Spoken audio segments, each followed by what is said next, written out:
फिर ऊपर एब्डोमेन काटा, हाँ, फिर स्कल काटा, और फिर लास्ट में जो भी है रिप्रोडक्टिव तू ऑर्गन्स। पक्का डॉक्टर है या कसाई है? और ऐसे कोई जोक वोक भी मारते तभी एकदम सीरियस रहते सब लोग? मारते हैं ना। जोक वोक भी मारते क्या आगे इसके दिमाग में कुछ नहीं है? व्हाटएवर जो भी साइज वगैरह जो क्या साला तुम लोग ये सब बातें करते हो? बेचारे चाचा ने नोबेल कॉज के लिए अपनी बॉडी डोनेट की है। एक डॉक्टर, एक इन्फ्लुएंसर, एक वायरल क्लिप, और अब FIR, बैकलैश और मेडिकल एथिक्स तक डिस्कशन पहुंच चुका है। ऑनेस्टली, अगर किसी ने मुझे बोला होता कि एक कॉमेडी शो की क्राउड इंटरेक्शन इतनी बड़ी कंट्रोवर्सी बन जाएगी, तो शायद मैं बिलीव नहीं करती।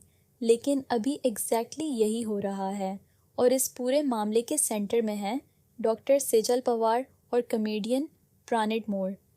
अब सबसे पहले क्लियर कर दूं, ये कंट्रोवर्सी किसी रैंडम इनसेंसिटिव जोक की वजह से इतनी बड़ी नहीं हुई। लोगों को जेन्युइनली लगा कि एक लाइन क्रॉस हो गई। जो लोग पूरी क्लिप नहीं जानते, शॉर्ट में समझ लेते हैं। प्राणित मोर के शो में क्राउड वर्क चल रहा था। बातचीत के दौरान डॉक्टर सेजल पवार अपने MBBS डेज के बारे में बात कर रही थी।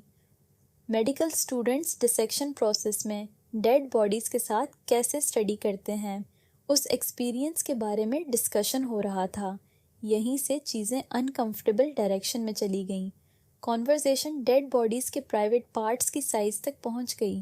रिमार्क्स ऐसे थे जो एक्सप्लेन करने के बजाय मजाक की तरह प्रेजेंट किए गए।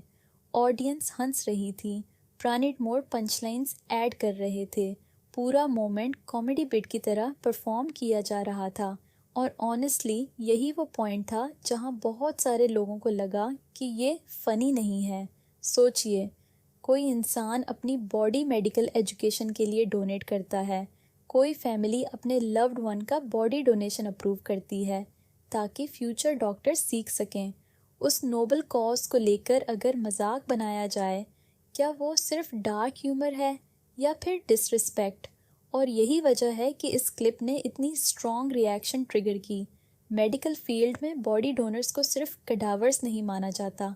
बहुत सारे डॉक्टर्स उन्हें अपने फर्स्ट टीचर्स कहते हैं, क्योंकि उन्हीं की वजह से एनाटमी सीखी जाती है।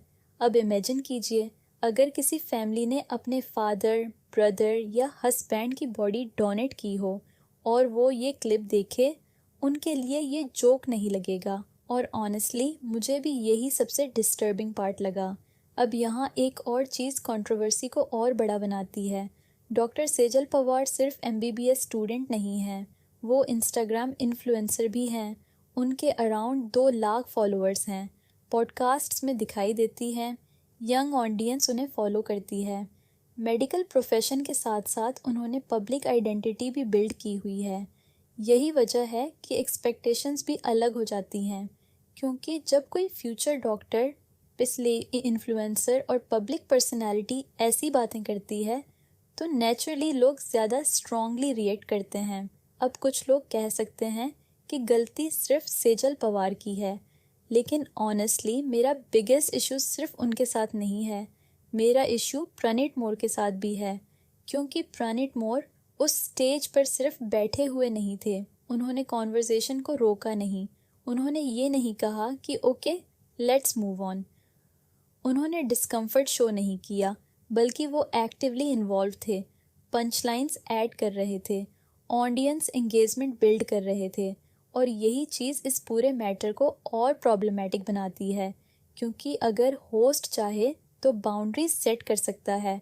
वो कन्वर्सेशन डिवर्ट कर सकता है। वो बता सकता है कि ओके ये थोड़ा टू मच हो रहा है, लेकिन यहाँ ऐसा नहीं हुआ। और ऑनेस्टली ये पहली बार भी नहीं है जब प्राणित मोर का नाम ऐसी कंट्रोवर्सीज में आया हो। जैसे जैसे लोग पुराने क्लिप्स देखने लगे, वैसे वैसे और प्रॉब्लमेटिक मोमेंट्स सामने आने लगे।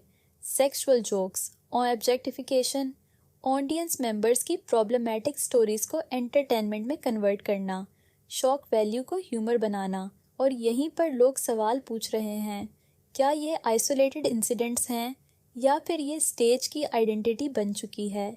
क्योंकि 1-2 बार कोइंसिडेंस हो सकता है, लेकिन बार बार सिमिलर टाइप कंट्रोवर्सीज सामने आए तो लोग नेचुरली पैटर्न नोटिस करने लगते हैं और यही वजह है कि इस बार बैकलैश इतना बड़ा हुआ। अब सेजल पवार ने अपॉलॉजी भी दी।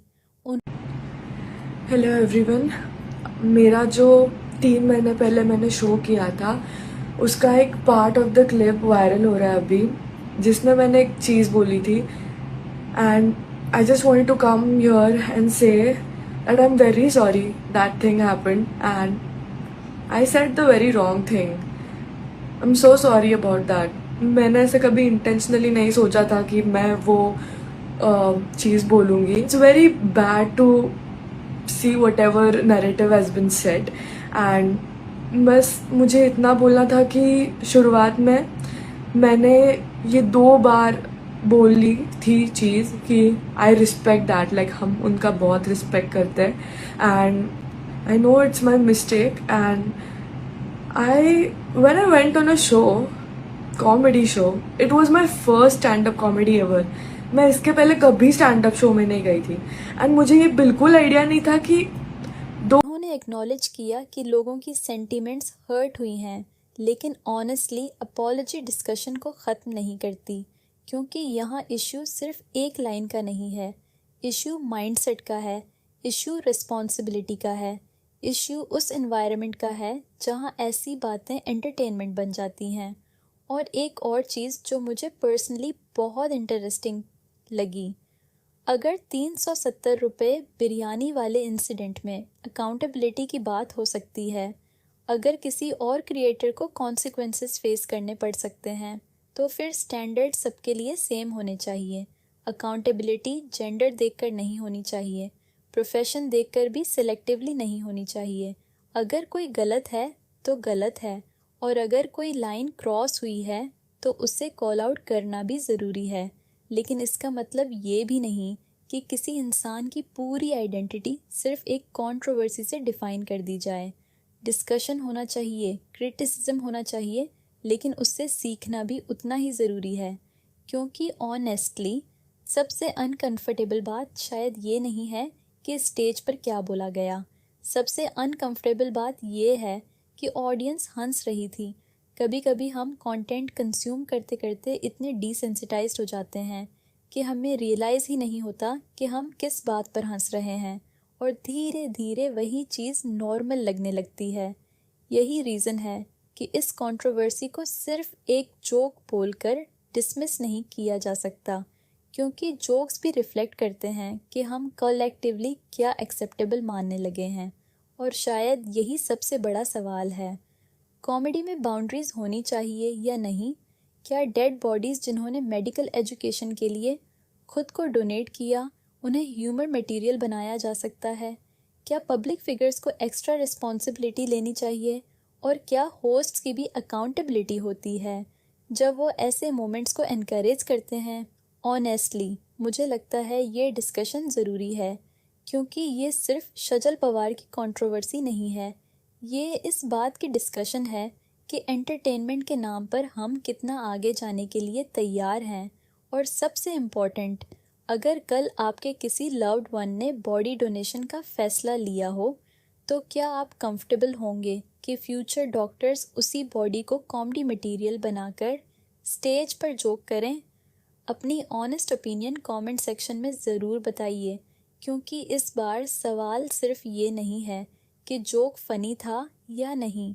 सवाल ये है कि क्या हर चीज़ को जोक बनाया जाना चाहिए?